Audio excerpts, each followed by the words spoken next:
Hello, Kamala. You know the good thing I can office job the decide don't blow long level long so long so sake someone bonus swim be the I decide on him as I me I will sao piang mian the about test low me be a young p me be all general at that by you what also did you know the say don't bong than Yavabiနောက်တစ်ခုကတော့တကယ်တမ်းတစ်စိတ်တုံးရိုက်တာနဲ့တူအောင်လုပ်မယ်ဆိုလို့ရှိရင်တော့ဒီ mask သူ့ရဲ့ mask layer mask ပေါ့နော် layer mask အုပ်ပြီးတော့ brush နဲ့ဖုံးမယ်နောက်ပြီးတော့ပြီးတာနဲ့ PNG ဆေးလိုက်လို့ရှိရင်ဒါ C တစ်ခုပုံစံနဲ့တူပါတယ်ပေါ့နော်အဲ့တော့ကျွန်တော်တို့ okay လုပ်ကြည့်လိုက်ရအောင်ယူတွေကပဲ paper တရွက်ယူလိုက်မယ်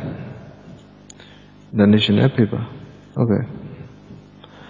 ခဏသင်ခန်းစာကို screenshot ရိုက်ထားတယ်ဒါကကျွန်တော် course ကိုစနစ်တကျဖြစ်အောင်လို့ပေါ့နော်ကြည့်လို့ရအောင်လို့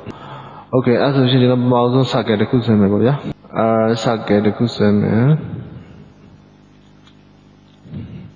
circuit တစ်ခုဆွဲမယ်ဆိုရှင်ဒီ rectangle အထဲမှာဘယ်2ပဲယူ circuit 2ပဲယူဒီ rectangle 2ပဲယူပေါ့နော်အဲ့ထဲမှာ shape ပတ်ပစ္စည်းဆိုလို့ရှိတယ်ဗျာဒီပေါ်မှာအဲ့မှာကျွန်တော်တို့ပတ်ဆိုဖြစ်နေလို့ရှိရင်တော့ဆွဲတာပေါ်မှာမဟုတ်ပါဘူးပြောင်းနေတယ်အဲ့တော့ဒီနေရာမှာကျွန်တော်တို့က shape ဆိုတဲ့ဟာဖြစ်နေရပါတော့ Photoshop ကျွန်တော်အသုံးပြုတာ layer ကိုမြင်လန်းပေါ်ထားပါနော်ဒီကျွန်တော်တို့ rectangular 2ပဲပြန်နှိပ်လိုက်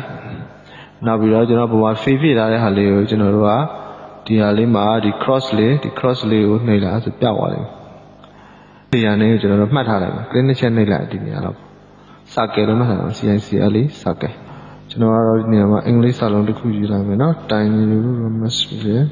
ကျွန်တော် design ကားလဲဆိုတော့ design GRDE design ကားလဲဆိုကြပါတော့ design ကားလေးကိုကျွန်တော်နှိပ်တဲ့ခါကျရင် control T ကိုနှိပ်လိုက်ပါပြီးတော့လှည့်လို့ရပြီနော်မကင်ဘဲနဲ့လှည့်လို့မရပါဘူးအဲ့တော့ကျွန်တော်တို့ဟိုဟာနမူနာကြည့်ပြီးတော့လုံးလို့ရအောင်ဆွဲပြီးသားတစ်ခုရှိပါတယ်ဒီထဲဒါထည့်မယ်ဆိုလို့ရှိရင်တော့ကျွန်တော်တို့ place ထဲကတောင်းလို့ရပါတယ်အဲ့ဆိုလို့ရှိရင် C ထဲဆိုလို့ရှိရင်ဒီထဲကိုဒါရောက်ပါတယ်အဲ့တော့ဒါကတော့ကျွန်တော်တို့ပုံစံနမူနာကြည့်ပြီးတော့ဆွဲလို့ရပါတော့ဒီလိုထည့်လိုက်လို့ရှိရင်ဒီမှာ circle အဝိုင်းတစ်ခုရှိမယ်အဲ့တော့ကျွန်တော်ခဏရေးလိုက်တယ်ဒီစာကဘယ်လိုရှိမလဲဆိုတော့နောက်တစ်ခုထိုက်ရေးမယ်နော်ဒီ circle မှာပဲခဏ design ကားရဲဆိုတဲ့ဟာကိုမျက်လုံးလေးမှိတ်ထားလိုက် circle မှာပဲစာတစ်ချောင်းထိုက်ရေးအဲ့စာကပါလဲဆိုတော့ကျွန်တော်တို့က online training ပေါ့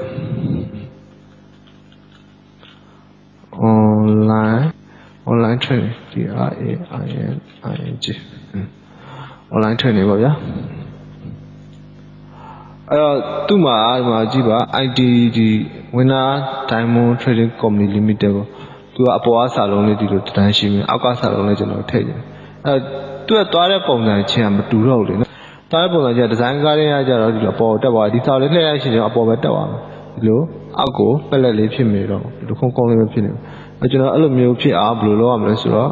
ဒီနေရာမှာကျွန်တော်တို့ဒီ click ထောက်တဲ့နေရာလေးကြည့်ပါဒီနေရာမှာ path selection 2ကိုကျွန်တော်တို့ရွေးပြရမှာဖြစ်ပါတယ် path selection 2ကိုရွေးပြီးတော့ဒီ online training ဆိုတဲ့နေရာမှာဒီမှာကျွန်တော်တို့အားက selection ရောက်နေလားကြည့်ပါ layer မှာ selection ရောက်နေဆိုရှင်ရပါတယ်အဲ့တော့ဒီနေရာကိုကျွန်တော်တို့ဒီ down လေးကိုကြည့်လိုက်ရှင်မြားထိတ်လေးကျွန်တော်တို့ပေါ်လာပါလိမ့်မယ်အနိကလေးကြည့်ဒီမှာကျွန်တော်တို့ရဲ့မြားကောင်းလေးပေါ်လာပါလိမ့်မယ်အဲ့ဒါကိုကျွန်တော်တို့က mouse ကိုဖိပြီးတော့အပေါ်တွန်းတင်လိုက်ပါ mouse ကိုဖိပြီးပေါ်တွန်းတင်လိုက်ပါအဲ့ဆို online training ကပေါ်တက်သွားပါလိမ့်မယ်အဲ့လိုဒီလိုပုံစံလေးကျွန်တော်တို့ဖြစ်လာပါမယ်ဒီလိုမှာအဲ့ circle ထဲမှာကျွန်တော်တို့က stroke အရာတစ်ခုရွေးလိုက်မယ်နော်အပြာရောင်ဖြစ်စေအဲ့ stroke ကိုကျွန်တော်တို့ကဘယ်လောက်ထားမလဲဆိုတော့ဒီမှာရောက်3လောက်ထားရင်လည်းကြိုက်ပါတယ်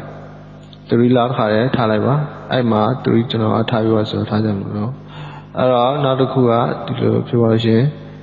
ဒီ2တစ်ခုစီရွှေ့ပြီးတိုင်းဒီပြန်ပြီးရွှေ့မယ်ဆိုလို့ရှိရင်မှု2ကိုပြန်သုံးပြီနော်ကျွန်တော်တင်ငယ်ပဲလိုက်တော့တင်ငယ်ဆက်လဲဒီမှာ0.5 inch 1.5 inch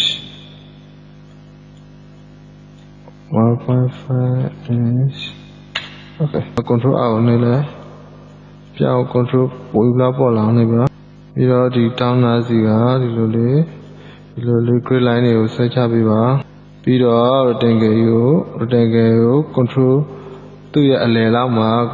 ဒီ rectangle နော်ဒါကို control T လုပ်လိုက်ပါဒီ selection ပေးနေဖို့တော့လိုရနော်ဒီနေရာမှာ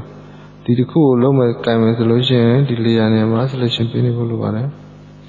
control T လုပ်ပါပြီးတော့ control D ruler နဲ့ကိုယူပြီးတော့အလယ်ကိုထားပါပြီးတော့ဒီအပေါ်ကနေ horizontal ကိုယူပြီးတော့ဒီအလယ်ထားပါအဲ့တော့ rectangle တာဝန်ကအမှပြူသွားပါပြီ delete လိုက်ပါပြီးတော့ဒီကျွန်တော်တို့အဝိုင်းကိုဒီထဲကိုလာထည့်မယ်ကျွန်တော်အဝိုင်းက 1.5 နဲ့ဆွဲထားတဲ့ 1.5 မပြည့်လို့ရှိရင် control T ကိုယူလိုက်ပါဒီ order ရှေ့ရောဖိပြီးတော့အဲ့လိုတောင်းနေရဆွဲလိုက်အဲ့ဆိုကုတိပြောတယ်အဲ့ခါကျမှဒီဇိုင်းကားရင်းတွေကိုဒီဇိုင်းကားစင်းတို့ online training တို့ဒီထဲကိုကောက်ထည့်လိုက်အဲ့ဒီ circle ကိုကျွန်တော်တို့က control G လုပ်လိုက်ပါ control G ပြီးတော့ control G ပြီးတော့သူဒီ circle ဒုတိယ circle ပေါ့နော်ဒုတိယ circle ကိုနောက်ဒီ layer တစ်ချက်လောက်ကြည့်ပေးပါဒီနေရာမှာကျွန်တော်တို့နာမည်လေးတက်လိုက်မယ် circle ပထမ circle ဒီကောင်ကျတော့ဒုတိယ circle ပေါ့နော်ဒီကောင် small circle ဖြစ်မယ်ပြောကြအောင် small လို့ရေးလိုက်မယ် small small circle ကိုကျွန်တော်တို့ကတီးမယ် control T လောက်ပါရှေ့ order ရဖိပါရှေ့ order ဖိပြီးတော့ဆွဲလိုက်တီးဆွဲလိုက်ပါ okay ရပြီအဲဆိုကျွန်တော်တို့ရဲ့အဝိုင်းပုံစံလေးရပြီ stop ပတ်လိုက်ကြီးနေတယ်နော်ကြီးနေတယ်တော့ကျွန်တော်နဲ့တီးမယ်အဲ့တော့ဒီနေရာမှာကျွန်တော်တို့ကတူးလို့ရလိုက်တီးလိုက်မယ်ဒီ small circle မှာလည်းတူးလို့ချိန်ရမယ် online training ရဲ့ design card ရဲ့လည်း selection ပြီးတော့ control T နဲ့နှိပ်ပြီးတော့ site နဲ့လေးတီးမယ် order ရှိကိုလည်းဖိတာ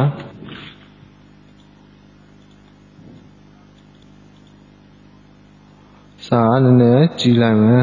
character နေရာသွားမယ် window ထဲကကျွန်တော်တို့ character နေရာသွားပြီးတော့ဘယ်လိုလုပ်မလဲဆိုတော့ဒီကျွန်တော်တို့စာလုံးတစ်ခုနဲ့ဒီပါဘောနော် space ကိုလည်းချဲလိုက်မယ် space ကိုလည်းချဲမယ်50ပေါ့55ပေါ့space ကိုချဲလိုက်ပြီးတော့ဒါကိုတောင်းကနေကန်ပြီးတော့လှည့်လိုက်မယ်အဲတော့စာလုံးကနည်းနည်းလေးအဝိုင်းကြီးနေတဲ့ကြောင့် control T ကိုယူနောက်ပြီးတော့ order ရဲ့ရှေ့ကိုပြီးနည်းနည်းလေး site သေးလိုက်ပြီးတော့နည်းနည်းလေးပြန်လှည့်မယ်ဆိုလို့ရှိရင်ကျွန်တော်တို့အဆင်ပြေသွားပါပြီအဲတော့နောက်တစ်ခုကဒီစာလုံးတွေကိုကျွန်တော်တို့ကအဖအကောင်လုံးအကြီးပြောင်းရင်လည်းဒီ SI ကိုကောင်းမယ်စံကားတဲ့ GARD ဒါကြတော့ရှစ်ကိုဖိထားပါတော့ training ကိုနည်းနည်းကျွန်တော်တို့ space ယူမယ် selection ပေးပါဒီကျွန်တော် space ယူရင်ဖြစ်တဲ့ကြောင့်50ဆိုလည်းသေးတယ်ဆိုတော့တရားပါဗျာ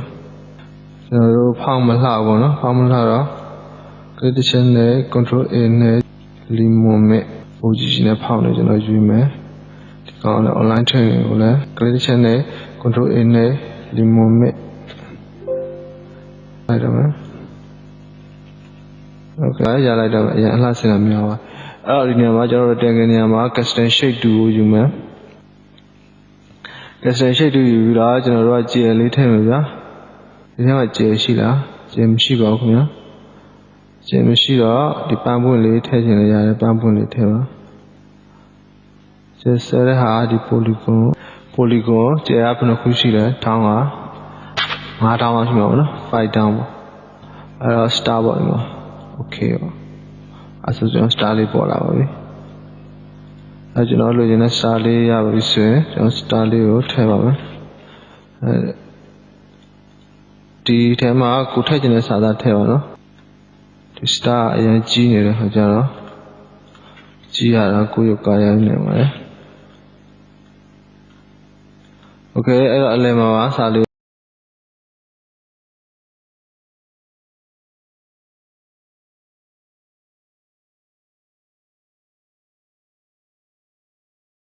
ဒါကြီးနေတဲ့အတွက်ကြောင့်ကျွန်တော်တို့30လောက်ထားကြည့်မယ်ဒါလေးတော့အဆင်မပြေသေးဘူးအဲ့တော့85ကို short 30ဒီနေ့မှာရှင်းကြည့်လိုက်နော်အသေးစိတ်ကတော့ပြောပြီးပြီဆိုတော့ထပ်ပြောကြမလို့ထင်ပါတယ်အဲ့ number ရဲ့တည့်ရဲ့ no ဒါကိုကျွန်တော်တို့က Calibri ကိုပြောင်းလိုက်ပါအဲဒါဖောင်းကြီးနေတော့လေနော်မူတူကိုပဲဒီကျွန်တော်တို့ double click ကိုဖိပြီးတော့ဒီတိုင်းဆွဲလိုက်တာအဲ့တော့ selection ဖြစ်သွားပြီးတော့ control G ကိုနှိပ်လိုက်ပါ control G ကိုနှိပ်လိုက်ရင်ဒါတခုလောက် group ဖြစ်သွားပါလိမ့်မယ်အဲ့တော့ကျွန်တော်တို့ဒီပုံစံတိုင်းရပါတယ်အဲ့တော့ဒီဆက်ဆောင်ရသွားပြီဆိုတော့ကျွန်တော်ဘယ်လိုလုပ်ရမလဲဆိုတော့ group တစ်ခုဖြစ်သွားအဲ့တော့ group တစ်ခုဖြစ်ရင် control G နဲ့ပွားပါ control G နဲ့ပွားရင် group နှစ်ခုဖြစ် group ကနှစ်ခုဖြစ်နေလိမ့်မယ်အဲ့တော့ဒီ out ဒီလိုနှစ်ခုဖြစ်သွားလိမ့်မယ်တစ်ခုကိုမျက်လုံးမိတ်ထားလိုက်ပါတစ်ခုမျက်လုံးမိတ်ထားပြီးတော့ဒီအပေါ်က group ပေါ့နော်ဒီ group ကို control E ဆိုပြီးထပ်လုပ်လိုက်ပါ control E က layer ပေါင်းလိုက်တာအဲဒီနေရာမှာကြည့်လိုက်ပါမှာ layer တစ်ခုလည်းဖြစ်သွားတယ်အရင်လို group မဖြစ်တော့အဲဒီ group ကိုကျွန်တော်တို့ပြန်ဖြတ်ချင်တယ်ဆိုလို့ရှိရင်ကျွန်တော်တို့ဒီနေရာလည်း ungroup လုပ်လို့ရတယ်နော် okay အဲ့တော့ကျွန်တော်ဒီကပဲ group လုပ်လိုက်မယ် layer မှာပေါင်းတဲ့ group ကိုမှိတ်ထားလိုက်နော်တစ်ခုပဲထားလိုက်ဒီတစ်ခုကိုဘယ်လိုလဲဆိုတော့ကျွန်တော်တို့က C လို့ပြောတယ် SC C တစ်စိတ်တုံးပေါ့နော်အဲ့ဒါကိုကျွန်တော်တို့ control ကိုဖိပါအဲ့ဒီ C တစ်စိတ်တုံးအလဲတက်တဲ့ကိုကလေးတစ်ချက်ထောက်လိုက်အဲ့လိုဆိုလို့ရှိရင်အလဲတက်တဲ့နော်ဒီနေရာနော်ပြီးချတာ selection ပေးသွားပါလိမ့်မယ် selection ပေးသွားပြီးတော့ကျွန်တော်တို့လိုချင်တဲ့အရာပေါ့နော်လိုဖြည့်နေဖြစ်တဲ့ကြောင့်ဒီကျွန်တော် foreground color ကိုကလေးနှစ်ချက်နဲ့အဲ့တော့ကျွန်တော်ဒီနေရာမှာဒီနေရာကိုရွေးမယ်အပြာရောင်လေးရွေးမယ်ပြာရောင်လေးရွေးမယ် okay နှိပ်မယ်ပြီးတော့ order base page ကိုနှိပ်မယ်အဲ့တော့ဒီပုံစံလေးဖြိုးသွားပါတယ်ဒီစိတ်တော့ပုံစံလေးဖြိုးသွားအဲ့ဆိုရှင်ကျွန်တော်တို့လုပ်ရှင်တဲ့ဒီစိတ်တုံးကိုဒီတိုင်းလုပ်လို့ရပြီပေါ့နော်နောက်တစ်ခုကကျွန်တော်ဒီစိတ်တုံးကိုဒီအပေါ်က print ထုတ်တဲ့အခါတကယ်ဒီစိတ်တုံးရိုက်ထားတယ်တူချင်တယ်ဆိုလို့ရှိရင်ကျွန်တော်တို့ကဒီနေရာမှာ layer mask လေးရှိတယ်ဒီနေရာလေးကို click တစ်ချက်နှိပ်လိုက်တစ်ချက်ပဲနှိပ်နော်တစ်ချက်ပဲနှိပ်လိုက်ဒီနေရာလေးကိုနေရာ mask ပုံလေးကို click ချက်နှိပ်လိုက်ပြီးတော့ကျွန်တော်တို့ကဒီ brush ကိုယူမယ် brush ကိုဒီချင်း B ကိုနှိပ်ပါ B ကိုနှိပ်လိုက်လို့ရှိရင် pencil ပေါ်လာတယ်ကျွန်တော်မှာတော့အဲ့တော့အပေါ်ဆုံးကဒီ brush 2ကိုယူပေးပါပြီးတော့ဒီအပေါ် down လေးမှာဒီအပေါ် down လေးမှာကျွန်တော်တို့ဘယ်ဟာယူမလဲဆိုတော့ဒီထက်ကbrush လေးပေါ့နော်ဒီပုံလေးတွေမဟုတ်ဘူးအဆက်ဖြစ်နေတဲ့ brush လေးယူပေးပါဒီတော့အဆက်အကွက်လေးတစ်ပတ်လေးနော်အပတ်လေးယူပေးပါတစ်ခုခုပေါ်လာမယ်အဲ့ဒါတစ်ခုခေါက်လိုက်ပြီးတော့ဒီစီးနေရာမှာဒီသူကဒီကျွန်တော်တို့ရဲ့ဒီ layer နေရာမှာဒီ mask အုပ်ထားတဲ့နေရာလားဒီဘက်ကကျွန်တော်တို့ပုံနေရာလားပေါ့နော်အဲ့ဒါသိဖို့လိုတယ်အဲ့ mask အုပ်ထားတဲ့နေရာကိုဒီကလေးတစ်ချက်နှိပ်ပါဒီဘက်ကဒီနေရာမဟုတ်နော်ဒီဘက်နေရာကလေးတစ်ချက်နှိပ်ပါပြီးတော့ကျွန်တော်တို့ဘယ်လိုလုပ်ရမလဲဆိုတော့ဒီနေရာမှာကလေးလေးတွေတော့ပေးပါနောက်ပြီးတော့ဒီforces နဲ့တီးတော့ကြီးလို့လိုက်နော်100လောက်လောက်လိုက်ပြီးတော့ enter ချက်ခေါက်လိုက်ပြီးတော့ဒီနေရာလေးတွေကိုဖြည်းလေးတစ်ချက်နှိပ်ပြီးတော့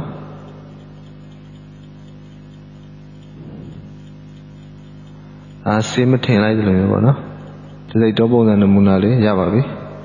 အဲ့တော့ဒီစိတ်တော့ပုံစံနမူနာကိုကျွန်တော်တို့ကယူချင်တယ်ဆိုလို့ရှိရင်ဒီအခုစီးနေရကို right click နှိပ်ပြီးတော့ကျွန်တော်တို့ကဘာလို့လဲဆိုတော့ convert to smart object ပြောင်းပါပြီးတော့ click နှစ်ချက်နှိပ်လိုက် okay နှိပ်ပါနောက်တော့တခြားပေါက်တစ်ခုပွင့်သွားပါလိမ့်မယ်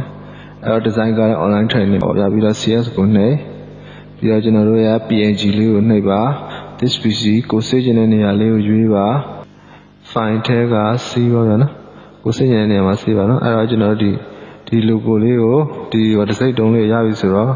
ကျွန်တော်တို့ထည့်ချင်တဲ့ခဏထည့်ချင်တဲ့စာရွက်ထဲမှာလည်းထည့်လို့ရပါတယ်မထည့်ချင်တဲ့တင်ထားလို့ရပါဘောနော်โอเคအဲ့ဆိုကျွန်တော်သင်ခန်းစာဒီမှာရလိုက်ပါမယ်